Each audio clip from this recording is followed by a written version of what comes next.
During the past 200 years, while the peoples of the world gradually were winning their political freedom from monarchies, the major banking families of the world were nullifying the trend toward representative government by setting up new dynasties of political control, but behind the scenes, in the form of international financial combines. These banking dynasties had learned that all governments, whether they be monarchies or democracies, must borrow money in times of emergency, and that by providing such funds from their own private resources, with strings attached, of course, gradually they could bring both kings and democratic leaders under their control. Dr. Quigley believes that people should be more familiar with the identities of these clever banking dynasties.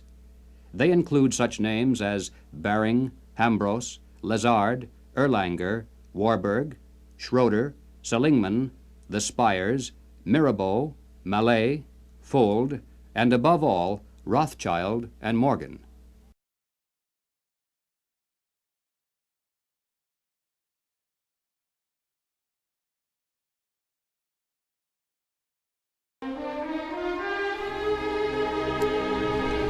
The most shocking thing about the assassination is not the brutality of it. It was brutal, certainly.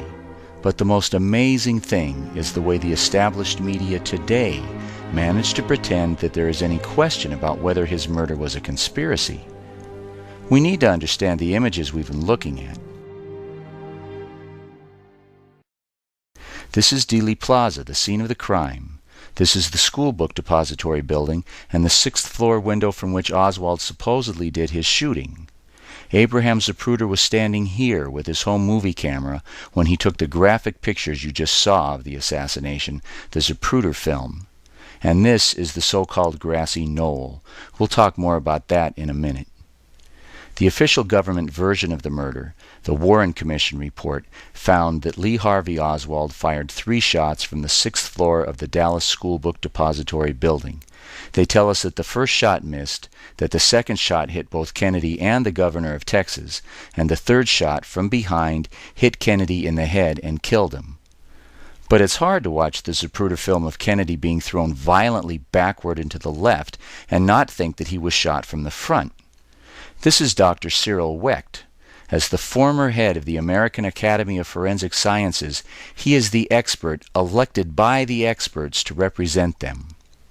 If you have that kind of force slamming into the rear of somebody's head, then that should drive the individual forward. But instead, we have him moving backward and to the left. That suggests the very distinct possibility of another shot having been fired in synchronized fashion from the right side, the so-called grassy knoll area. But he's not the only one who thinks there was a shot fired from the grassy knoll. These people are standing in front of the grassy knoll, and they are ducking because they heard a shot fired over their heads. The people you see running are running towards the grassy knoll, heroically trying to catch the assassins. If Kennedy had actually been shot from behind, as the government says, he ought to have a small entrance wound on the back of his head. And this is the Navy doctor that the government got to write this report saying that Kennedy did have this small wound in the back of his head. But there are some things you should know about this guy. In a standard examination, he should have examined Kennedy's clothing for bullet holes. He didn't. In a standard autopsy, he should have dissected all of Kennedy's wounds to trace the bullet's path. He didn't dissect any of Kennedy's wounds. He didn't even realize Kennedy had a throat wound. He later claimed that these drawings of his were wrong, and that the wounds were actually much higher.